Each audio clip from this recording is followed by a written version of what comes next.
Morning students, I am Apparao Kannuru. I am working as a functional English and life skills trainer at AP Social Welfare School, Devarapalli, Visakhapatnam. Hi friends, how are you? I hope you all are fine and good. Okay, before going into the topic, I want to speak a few words about our English language. So many people say that English is an international language and English is a global language and English is a library language, right? And apart from that, we can say that English is so fascinating and English is so colorful and English is so full of expression. And the writers in English will take us to a different world with their great words, right? Many writers and speakers will use some important tools in their writings and in their speeches to make us attractive to their speeches. Okay, so one of the important tools is idioms and phrases.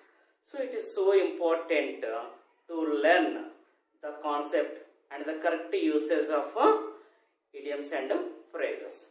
So our today's topic is idioms and phrases. Okay students, in this video we are going to learn about what is an idiom and what are the uses of idioms and how to use these idioms in our daily conversation.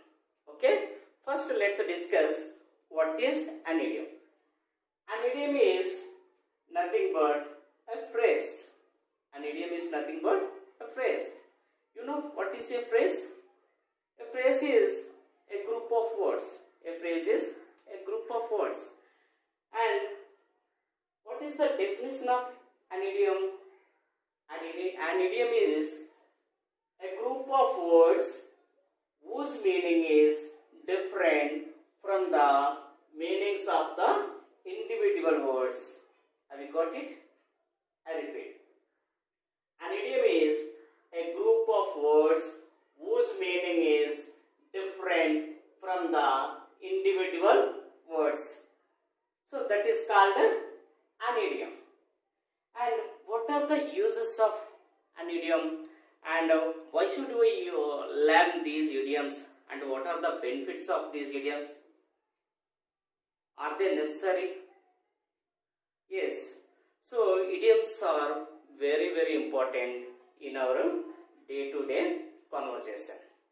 And if you use these idioms in your speeches or in your writings, so it will add some flavor to your language. And many writers and many speakers will use great idioms and they will make us their writings to a memorable works, as a memorable works, right? And moreover, if you have good command over idioms and phrases, so you can score better marks in your competitive exams. Why? Because so in our competitive exams, most of the questions comes on idioms and phrases. So if you get good command over this topic, so you can score better marks. So like that you have so many benefits and so many uses on learning this topic. Okay, and next, so how can we use these idioms in our daily conversations? Okay, so first let us try to understand these idioms. Let us try to understand these idioms and we can give at least for 2 examples for each idiom so that we can use these idioms in our daily conversations. Okay, our first idiom is burn the midnight oil. What? Burn the midnight oil. So what does it mean? So burn the midnight oil means work hard. Work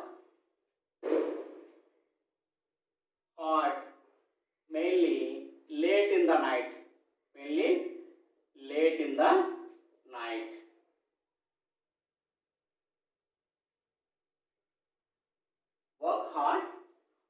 study hard, staying in late hours, staying in long hours in the night time. So that time we can use this idiom. And can you prepare any sentence by using this idiom?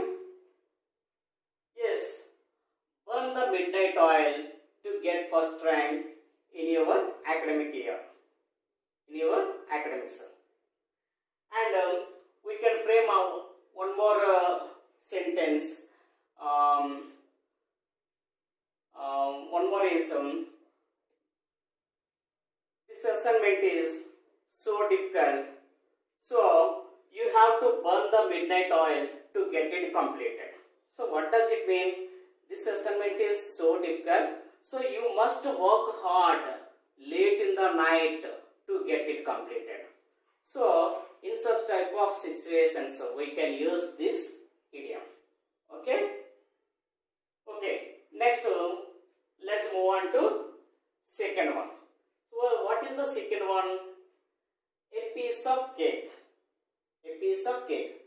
So what is a piece of cake? A piece of cake means an easy task or simple task.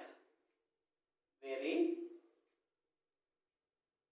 simple or easy task.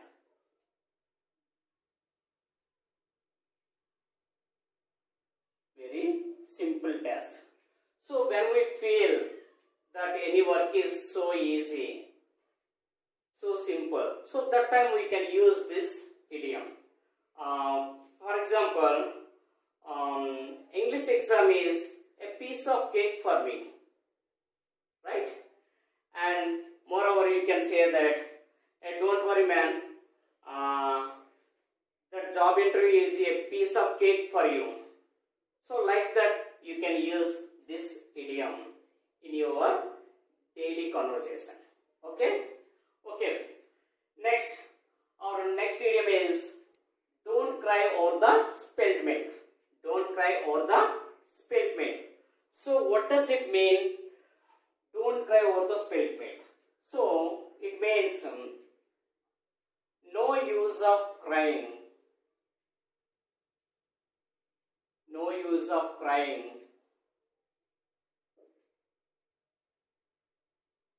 over past events. Over past events. So there is no use being upset over the past events.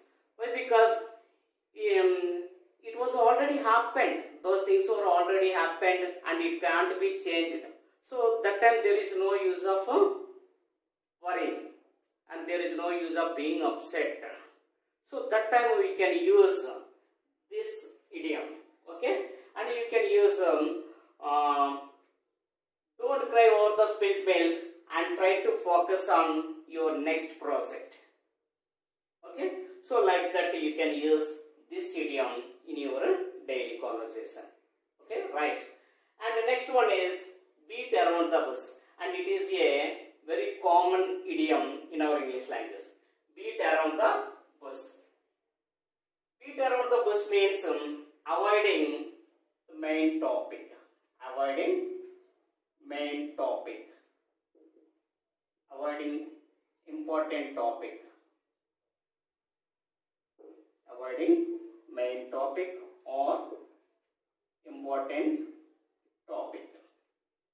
So generally, we see some people, so they will come to us with one thing in their mind, but they don't express that one, and they will talk some other things with us. So that time we can say, stop beating around the bush and say frankly what you really want.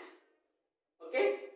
So, and moreover we can say, don't beat around the bush, tell me what you really want. So like that. So if anybody is avoiding main topic, that time we can use this idiom. Okay. And our next topic, our next one is don't judge a book by its cover, and it is very famous idiom. Don't judge a book by its cover. So, what does it mean? Not to judge. Not to judge by outer appearance. Not to judge by outer appearance. Outer appearance. So, some people look simple and very small, but we can't judge them by their appearance. Okay, at that type of situation, we can use this idiom. Actually, we shouldn't prejudge or we shouldn't assess anything or anyone by their outer appearance. Why? Because sometimes we may be fail in expecting them. So that's why we can use this one. For example, that man looked very simple and poor, but don't judge a book by its cover. He is a powerful man in his village. And moreover, we can say another example. That woman may look so simple, but don't judge a book by its cover. She is a CEO to a company. Okay, so at that type of situations we can use this idiom. Okay, and our next phrase is once in a blue moon. Once in a blue moon. So what does it mean? Once in a blue moon means very rarely. Very rarely. Almost never. Very rarely. Almost never. Hardly ever. For example, when we feel some things are happen very rarely, so at that time we can use this idiom. And for example, my dad is working in US and he visits home once in a blue moon. That means so he rarely comes to our home, or he almost never come to home. He comes only once for 2 years or 3 years. So at that type of situation we can use once in a blue moon. And moreover, we can say that Ramu comes to school once in a blue moon. Actually, we see such type of students. They rarely comes to schools one time or 2 times for the whole academic year. Right? So at that type of situations we can use once in a blue moon. Next, our next idiom is cat and dog life. So what does it mean, cat and dog life? So have you ever seen cat and dog living together? So they never look, and they don't live together. So they always fight each other. So if anybody is fighting thoroughly, at that time we can use this idiom. So cat and dog life means full of fights, full of arguments, full of fights, full of arguments, like that. So we can say that a man and his wife are leading a cat and dog life. A cat and dog life means almost unhappy life. Almost unhappy life, full of fights. And my friend is there, and he was married 5 years back. And before getting married, they were great lovers. And once upon a time, they used to be very happy. But after getting married, so they have so many quarrels, they have so many arguments. Now they are leading a cat and dog life. So at that situation, so we can use this idiom. Okay. And next one, eighth one is sitting on the fence. Sitting on the fence. So sitting on the fence means undecisiveness, or inability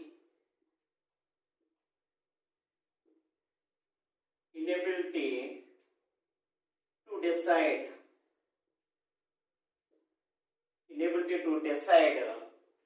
due to lack of courage. So generally we see some people, so they don't take decisions because of fear. So at that type of situation we can use sitting on the fence, and that means the people who are lagging, who are delaying in taking decisions. So that time we can use he is sitting on the fence. He is sitting on the fence.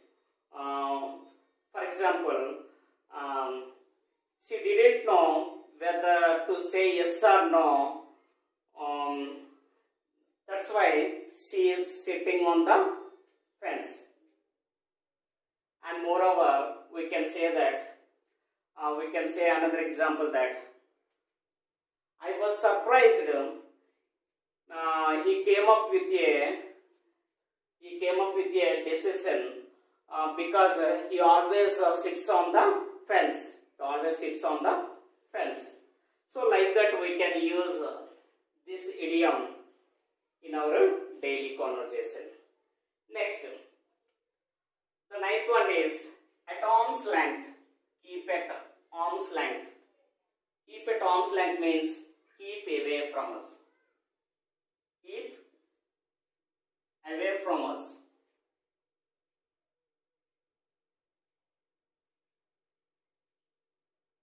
Keep away from, or simply avoid.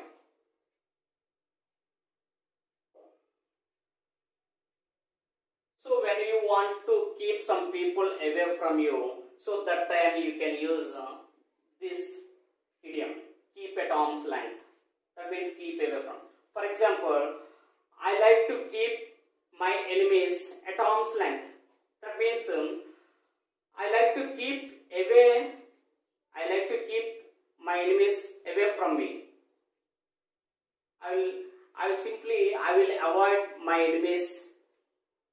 So like that we can use I will keep away the enemies from me. Next, one more example is she always keeps strangers at arm's length till she understood them well. That means so she keeps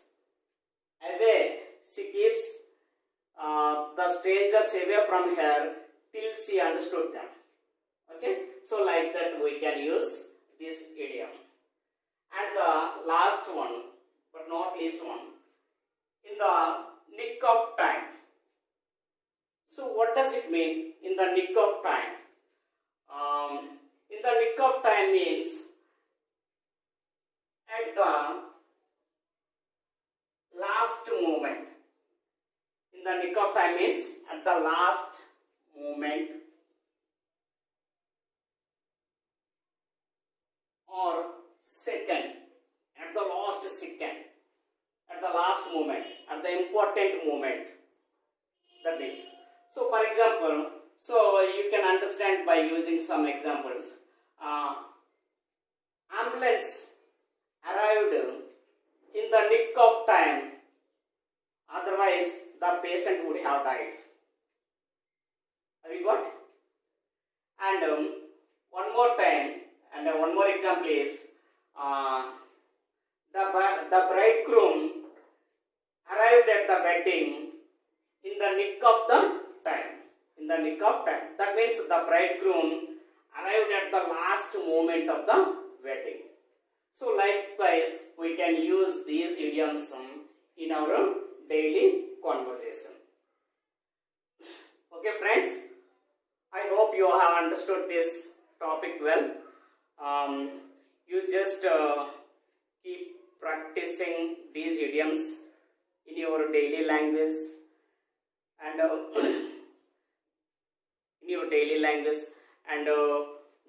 just practicing every day and try to write try to prepare 2 sentences by using each idiom in your next class. Okay, so please don't forget students. So try to prepare at least 2 sentences by using these idioms. Okay, thank you. Have a nice day.